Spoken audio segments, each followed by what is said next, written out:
Our scripture today is from the first chapter of Luke. And Mary said, "My soul proclaims your greatness, O God, and my spirit rejoices in you, my Savior. For you have looked with favor upon your lowly servant, and from this day forward all generations will call me blessed. For you, the Almighty, have done great things for me, and holy is your name. Your mercy reaches from age to age for those who fear you. You have shown strength with your arm. You have scattered the proud in their conceit. You have deposed the mighty from their thrones and raised the lowly to high places. You have filled the hungry with good things, while you have sent the rich away empty. You have come to the aid of Israel, your servant, mindful of your mercy, the promise you made to our ancestors, to Sarah and Abraham, and their descendants forever." An ancient story for our consideration in this day and time.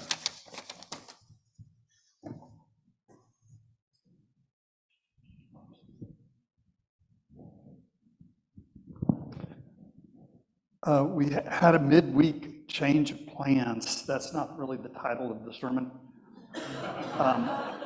because we decided to look at Mary's song, which is often seen as this, we see Mary as this porcelain, kind of mousy type person who said yes to God. But that's not who she was. And when we listen to the revolutionary message of Mary, we remember this is actually the first Christmas hymn there was. And the tendency in Christmas hymns is to take the justice stuff out of it. And Christmas is not about partisanship, but it is about universal human rights. And as you know, if I have one issue, it's, two issues. One, that, and then having a planet that isn't poisoned. And as soon as the staff kind of encouraged me to preach on this text, I knew I was in trouble, because that means I can't leave out what's happening in Israel and Gaza. As a coward, I was so glad that I was on riding leave when Hamas attacked, because it gave me a little bit of time to kind of clear my head, because there was so much pressure to choose which side. As an interfaith minister, I'm trying to work with all kinds of different groups on all different kinds of causes. And this situation is splitting the progressive community at a time when we really need to to be working together to prevent this nation from going fascistic.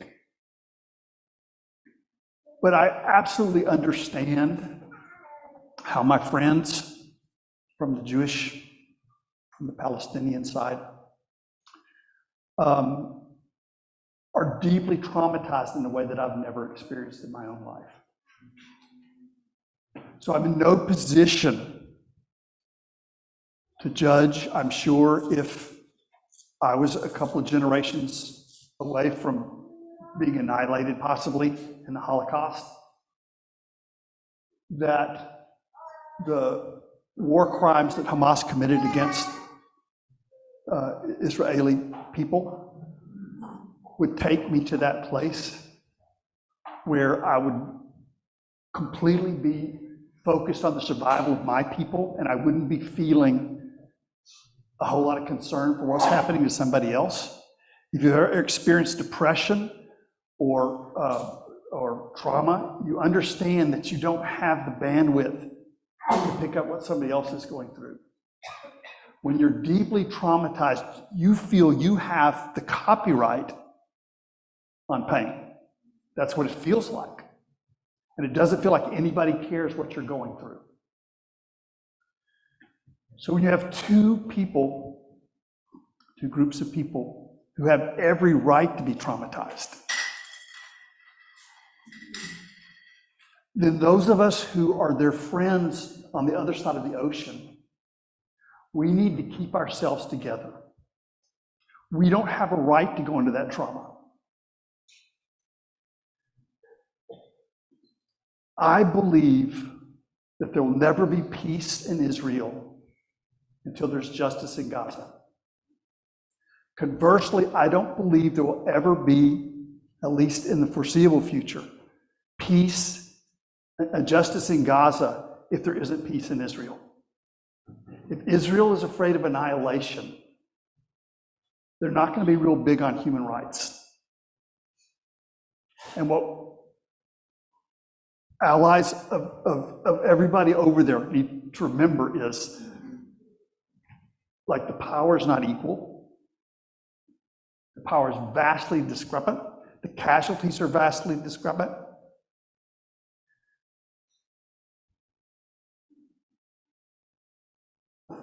And yet we need to build a bridge.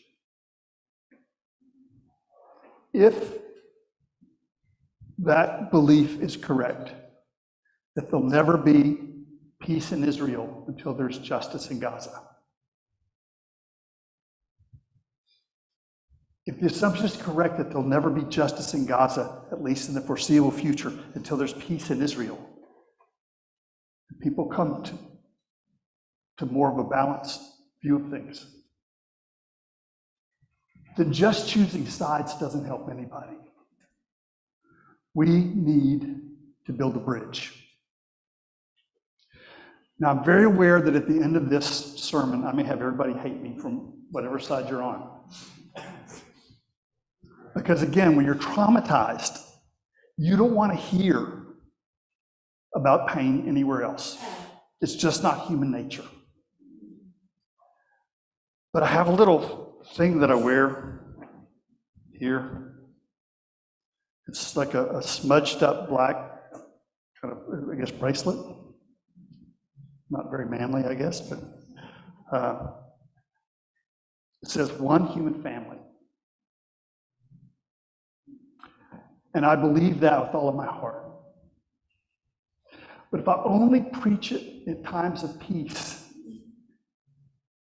and when something's really on the line, I betray that concept that humankind is one family, that I don't know what good I'm doing as a preacher.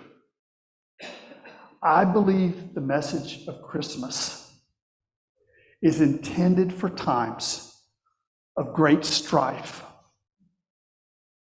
of great pain, of great political upheaval, to call us to a deeper place within ourselves that doesn't lift us out of the strife, but gives us peace and joy and courage to operate as full human beings in that strife, to be friends of people who are lost in a vortex of violence that's going to destroy everybody that's wrapped up in that. The song Mary sings is usually left out of Christmas celebrations. A lot of the great hymns have justice passages that were taken out to make them more enjoyable. But if we take the justice message out of Christmas, we take the hope out at times like this. That there is a deeper peace, that there is a tie that binds us together even when we can't feel it.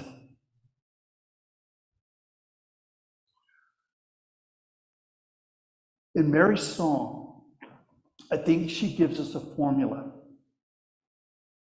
for considering and processing times like this. I have to admit, I'm a little desperate. So as time went on, and I realized I was going to talk about this, but the framing was all wrong. I was being asked to choose one side or another and enter in a kind of a battle-like mindset on behalf of peace. I started getting like psychosomatic, like pains and things. And just staying up at night, as probably a lot of you do, just thinking of the misery. Half of the homes in Gaza have been damaged, something like 40,000 destroyed. And long before the bombing started, there's been exploitation. There's been one face to talk to the world about what's happening there, and then reneging time and time again as the land footprint gets smaller and smaller and smaller. I hate what Hamas did. But people have been protesting peacefully for a long time, and the world didn't care.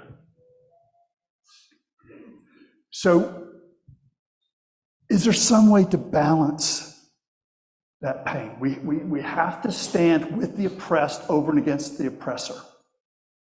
But can we do that in love? Is there a depth in our soul that allows us to do that? To not get wrapped up in the storm. And even if we have to resist someone, whatever that means, and I think Malcolm X was right about a lot of things. Sometimes love has to take a stand. But is it out of love for the oppressed or out of hatred for the oppressor? I think that makes all the difference in the world. What happens when you are traumatized is you try to have a simple story because your life is unraveling. And the same words mean something really different. And this is pivotal to realize that when our Jewish friends and our friends that are either from Palestine or allies of Palestine, they're using the same words, but they mean something different. When the word Hamas comes up, that contains a terrorist element. But it also defines a resistance group within Palestine that is the only group standing up for some people. And so it's understandable that people in despair, people whose lives have been so miserable for so long, who feel like they're being extinguished, would choose an imperfect friend over these what feel like enemies. Again, it was a war crime. What Hamas did on October the 7th was a war crime. Rape is not legitimate resistance. Taking it out on children is never. Abducting civilians, that is never legitimate struggle. But this is a very complicated situation. And it's understandable why people would become confused and just choose what seems like the only hope there is. I've never been traumatized where I felt like everybody betrayed me. So I can't say what I would sink to if I was in that situation.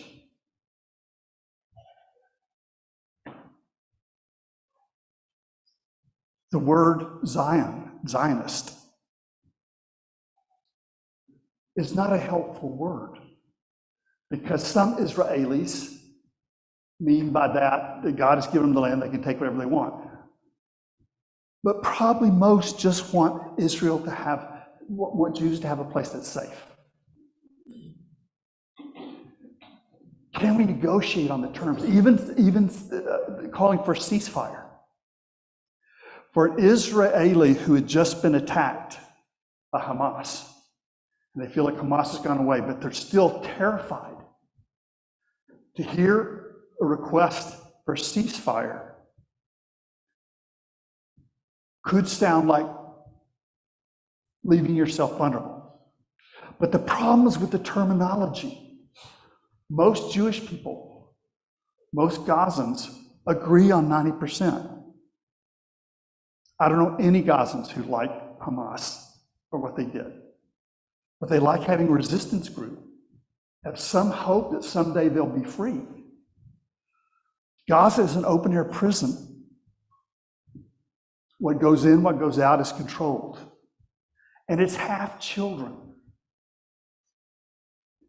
That we have to realize that when you bomb refugees and young people, and perhaps you kill one of their parents, perhaps you kill a sibling, you've created 100 more terrorists than you destroyed. If you're a child growing up in rubble with no hope, how much pain would it take for you to go to that place? But again, just choosing is not as helpful as helping build the bridge where people can talk and realize what they have in common. Bishop Tutu from South Africa. A lot of what we're seeing in Israel, we saw in South Africa for a long time. A lot of the land, what's a nice word, appropriation? What's a synonym for theft? Somebody with a better vocabulary. Was designed off of the apartheid system in South Africa, which is really disgusting, but it's also really hopeful because South Africa got through it. Bishop Tutu was the spiritual leader of that kind of revolution of hope. And he said what may be the most remarkable quote I've ever heard a human being say. Out of that misery, out of that despair, he spoke to his people and he said, "We will never get free until we can hear the cries of our oppressor." That doesn't mean you have to agree with it. It doesn't mean you're not going to resist it. But somehow he knew that not losing the humanity was essential. I am very much aware of the hypocrisy of any American that talks about this issue. That also kind of stunted my response. I've been asked to speak against land theft as I stand on stolen land.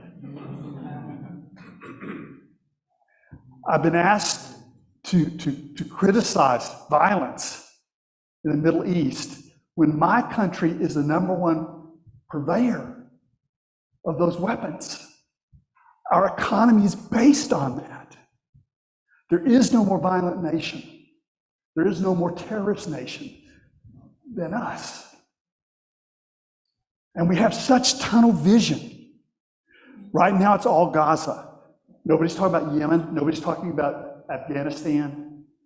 But last year, it was the Ukraine. It was Ukraine. Crimea. And who talks about that now? We have short attention span, tunnel vision, and we're not that smart to begin with when it comes to the rest of the world. I mean, there's no more illiterate group of people than us, unless you step outside of US media to get information. So could we go to that first? I left that off. So Mary is saying that power confuses the mind. When she's saying there's hope for us because power divides people in the confusion of their own mind. The United States is living without principle because we have so much power. We see ourselves as the exception to every rule, and thus we are digging a grave. We may not know it now, but go back and read about Rome. and what the factors were they unraveled from the inside out for lack of principle. Our motto used to be, E pluribus unum. That's a principle. Our strength comes from our diversity. Now our motto is, in God we trust, which isn't a principle at all, it's just a slogan. Can we embody the kinds of principles that would make communication possible? I think we can, but we have to go deeper than the options that are given us.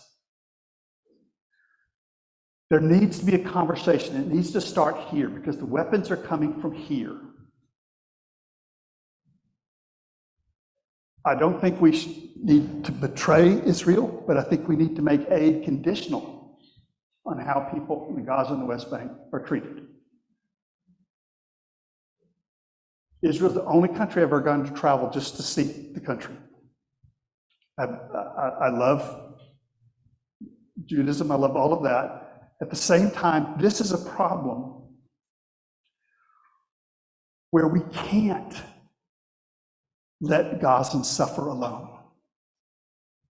We can't, because we are a part of their misery. So that's the first thing Mary said, that power confuses the mind.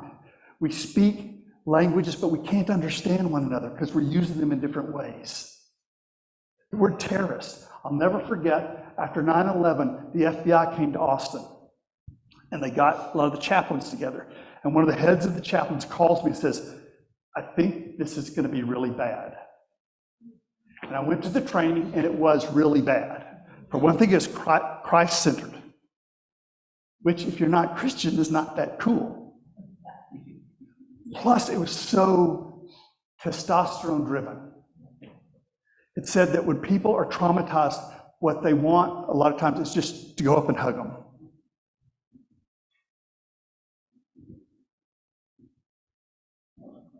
And then they used the word terrorism. And I knew when I first heard it, this is going to be trouble because we will never define it in a way that holds us to account. We will use that to project our fear on anyone who resists us. And they said, if you want to know what a terrorist looks like, and they showed a slide, yes, it was an Arab. So we used depleted uranium. We and Israel used white phosphorus to burn through the skin. But if an Arab builds a roadside bomb aimed at soldiers, we call them terrorists. And that further justifies the violence that we visit against them. But loving someone and feeling that call to unity does not mean ignoring oppression. We have to stand with the oppressed. Again, it needs to be from love. Let's look at what Mary said again.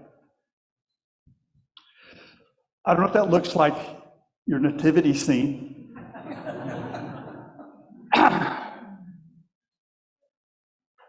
It doesn't look like the white porcelain figure that I have of Mary. Cast down the mighty, lift the lowly. Do you remember that from our verse today? That's revolution. That's revolution. That's saying no human being should have power over another human being. That there's something intrinsically wrong with one country controlling the perimeter. And then it says,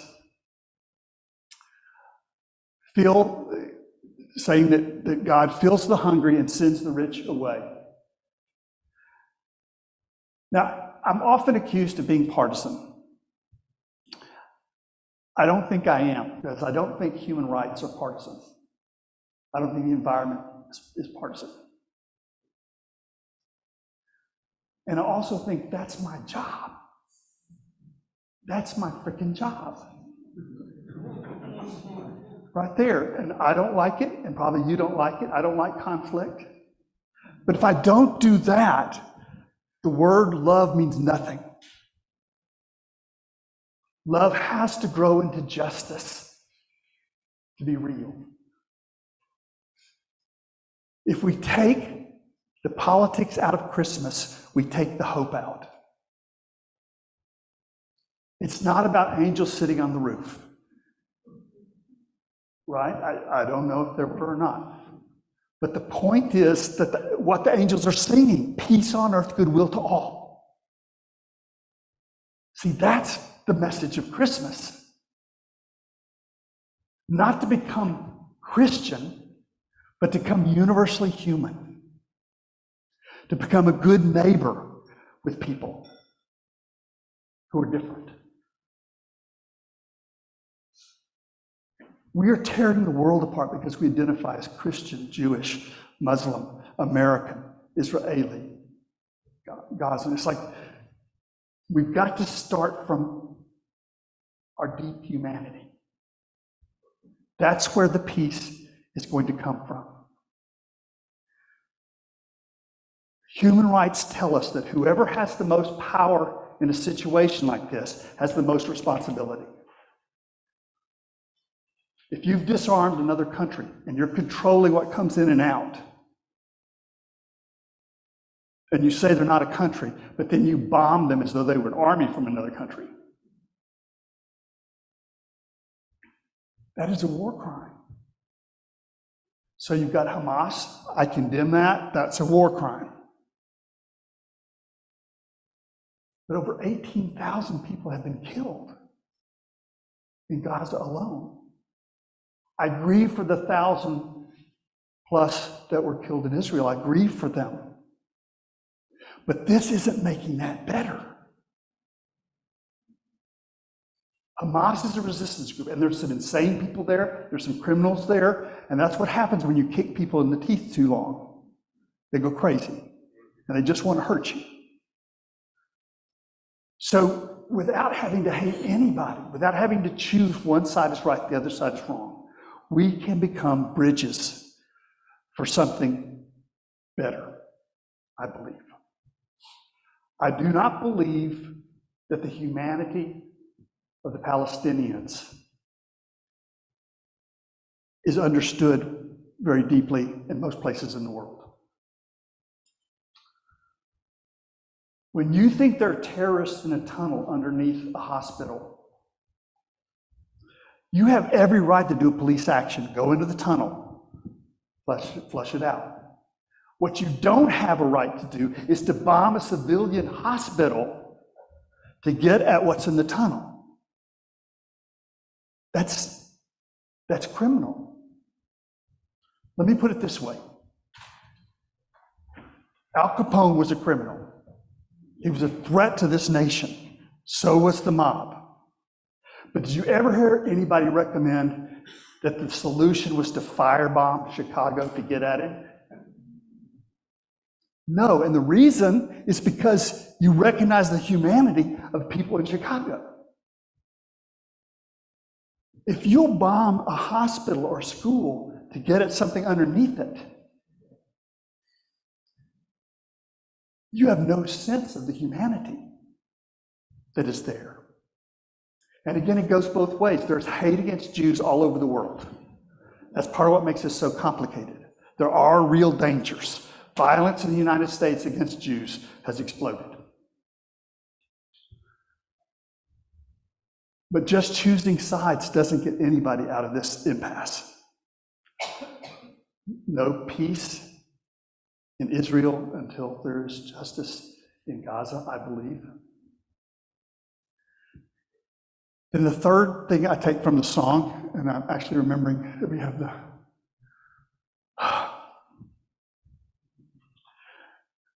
Mary reminds us of the feminine face of the sacred.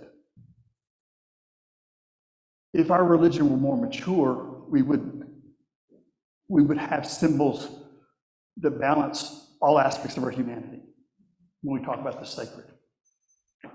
Communion clearly came from the goddess religion. Clearly, because breastfeeding is a symbol of nurture.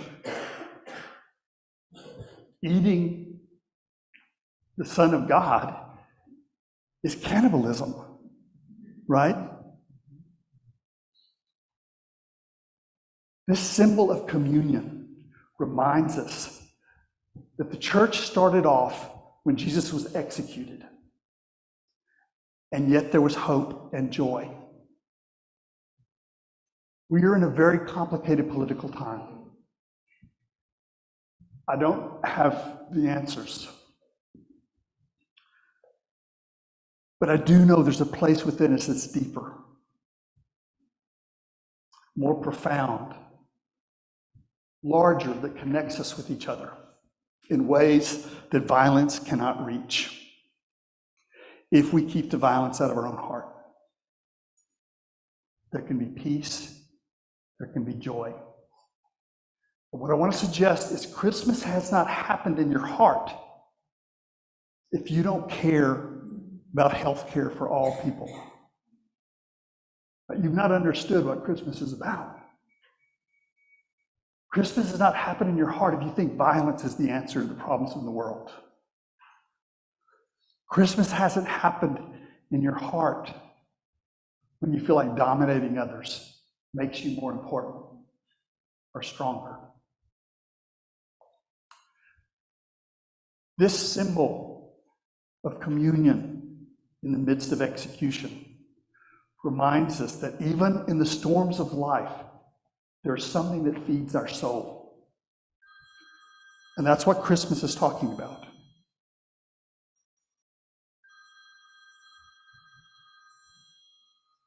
That was bad timing.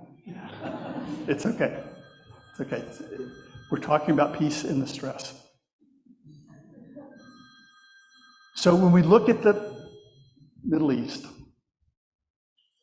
and we see the disaster that's there, that our human family, our one human family, is in this vortex of violence, and they can't get out of it.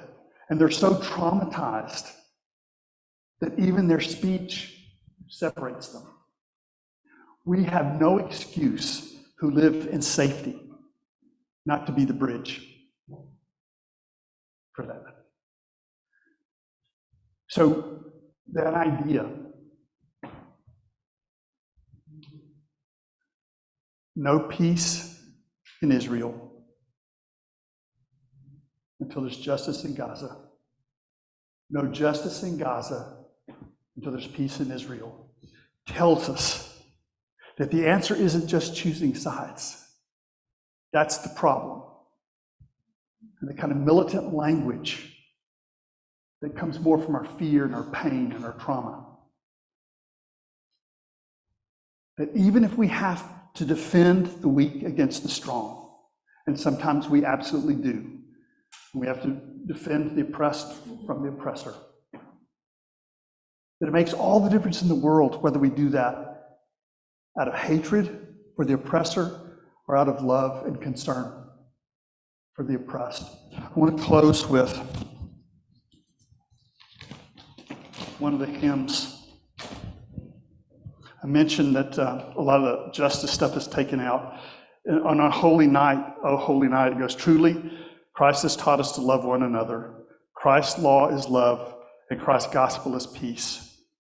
Chains shall Christ break, for the slave is our brother, the enslaved person.